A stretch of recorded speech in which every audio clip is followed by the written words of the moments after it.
Good morning and welcome to the 445 Productive Through Joy show with your host and your boy, Dr. Michael Datcher. The show airs each weekday morning. Hella early. Man, it's early AF at 4:45 a.m. here on YouTube's Michael Datcher channel and 4:45 p.m. on Facebook Live. Today, guys, we're talking about power. I got the power. Power and divine law, which we'll get into in a second, how that relates to being productive. But thanks for joining us. If you're new, you can go to productivethroughjoy.com. See about us. We speak to groups, schools, and organizations about being productive through joy. We have a great series of workshops, seminars, webinars for you, especially as we begin to move through COVID, because we're really basically online now. We're going to move through this COVID thing and get it back to in person, which will be very exciting, I think, for everybody. So thanks for being here. If you're new, you can go to productivethroughjoy.com again, see about all of that. Allow me to say a few words about myself for those of you who are new. This is your host and your boy, Dr. Michael Datcher, author of the New York Times bestseller Raising Fences, author of the acclaimed historical novel Americas, author of the Pulitzer Prize-nominated animating Black and Brown Liberation, a theory of American literatures. I'm the board president of a great nonprofit called The World Stage here in Los Angeles. It's really 7 days a week of extraordinary programming. What else? Oh, I should say that my educational background is UC Berkeley as an undergrad, my master's from UCLA, and my PhD in English Lit from the University of California at Riverside. Guess I'm an expert at being productive. Now, I don't say that to brag or boast. I say it because people are almost always surprised to hear that level of productivity when they hear my crazy background. I'm the product of a young girl who was assaulted at age 16, gave birth to me at 17 as a result of that assault, and then subsequently gave me up for adoption to a single divorcee who was amazing. Yet at the time, no biological father, no adopted father.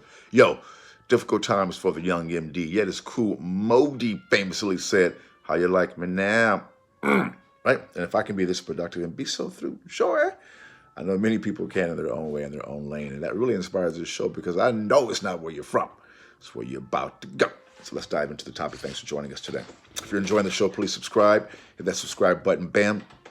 And also, if you are interested in our services, holla. Let's dive in. So today we're talking about power and divine law. And point one is that, listen, we encourage people to pursue power. At times power gets a bad rep because in many cases people who've had power have done bad things, so those are facts. But I want to disabuse you of the notion of the fact that power is bad. Power is good. And everyone needs to have some power, especially those who've been historically disempowered. Because if we don't, for those of us who've come from communities that have been historically disempowered, disenfranchised, we know the benefits of having to rely upon someone else to, let me clear my throat, to assist us, right? You have your own power, you can determine your own destiny. So point one is that don't feel weird about getting power. We need it. Everyone needs power. And then point two simply is that, but once you get the power, you want to be able to deal with it in such a way that would be efficacious for you and for all those who you encounter, which is where divine law comes into play. Now, I won't get, because there's not enough time to talk about divine law in 18,000 books, let alone our brief show this morning. But I will say that I'm not even sure how this stuff came to be. It's such a interesting dynamic, but there are things that are divine laws, right? Just like we have laws, physical laws, right? The law of gravity. If I drop my shoe from, a ladder, it's going to hit the ground because that's gravity. Excuse me, let me clear my throat. In the exact same way, there are divine laws. So let's use a pop example. This will make sense for everyone because we've all heard of this.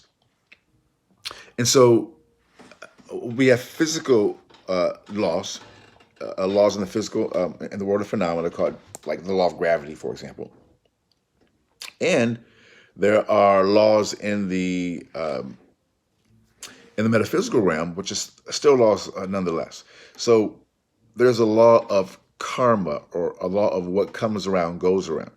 Now, karma it's not really, in my reading and experience of it, it's not, at times, it doesn't operate the way that we've heard in kind of pop culture, but the underlying tenet of it is true. I think it's because we we live in on a planet that revolves at a hyper rate around an axis, and we also revolve around The sun, um, it seems to me that that probably has an impact on why this law exists. But there is something too. There is there is a law of karma that what you put out to others comes back to you. What you do to others comes back to you. What comes around, it does go around. I'm sure you've seen this in your own life. We all have in small ways and in big ways. It doesn't always happen in a, as my lady says, a tit for tat way. It doesn't always happen immediately or in the same way. Meaning that what you give doesn't always come back in terms of what uh, what comes around to you, but it does happen. I'm not sure what exactly, to be honest, why it happens for certain people, why it doesn't happen for other people, or I don't understand all of that stuff. I haven't figured that one out yet. Still working on that one. But I do know from reading and from experience and from spiritual practice that it's a real thing. So as you get power, you want to know that the divine law of karma is in effect, right? It's 100%, 100%, right? It doesn't always happen when you think it's going to happen or how it's going to happen, but 100% it's going to come on you. So you want to be able to put out with your newfound power. You want to use the power for good. In the long run, when you use the power for bad, I'm telling you, it's gonna come for you. That's you or your progeny. That's guaranteed. There's no two ways about it. I'm not sure why that happens. Who designed that? Who designed this law to work that way? But that's 100%. So at times, for all of us, when someone does us wrong, of course, it's natural to want to slash out and lash out. I've done it many times. I've got my revenge. I need something. Get back, as James Brown has said. I mean, certainly when I was younger, I've done that, no doubt. But as I've matured and gotten just better at living, I I know that there is a law of karma, a law of what comes around goes around, especially when you're living in a life that's about other people and you're about service. We have a certain, again, I'm not sure how they figure this thing out, but when you are about the good and you do good to other people, and those people take your good and treat it poorly, there seems to be a multiplier effect. I'm not sure why this works.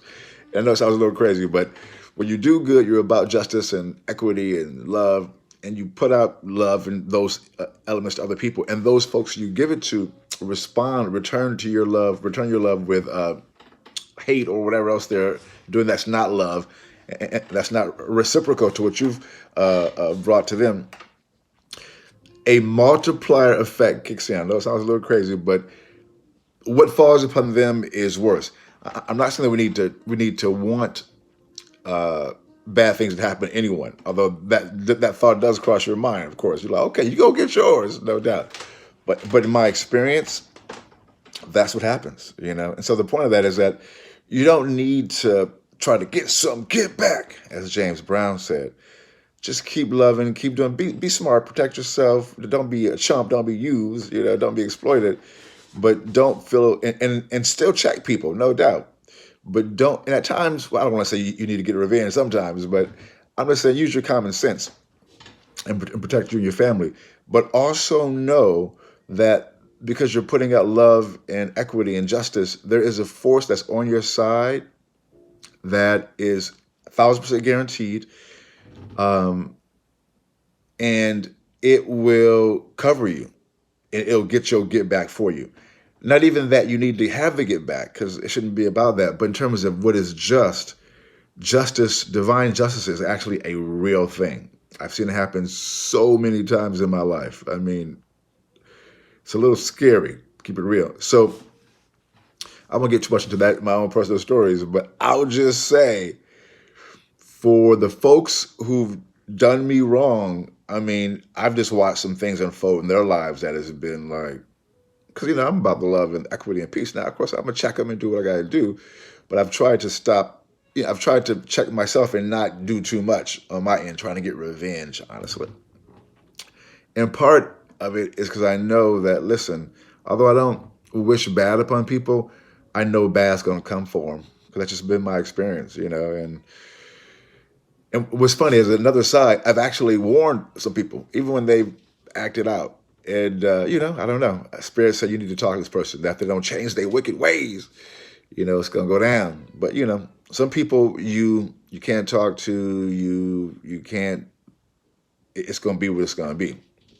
And so I told you that kind of crazy side story to say that this thing, as you may be able to tell from the tone of my voice, this is a real thing. So as you get your power, you want to use your power for good. And then lastly, point 3, as you begin to use good power, as John Lewis said, get in some good trouble, you're going to have such an increase in your productivity, such an increase in your joy, such an increase in your life.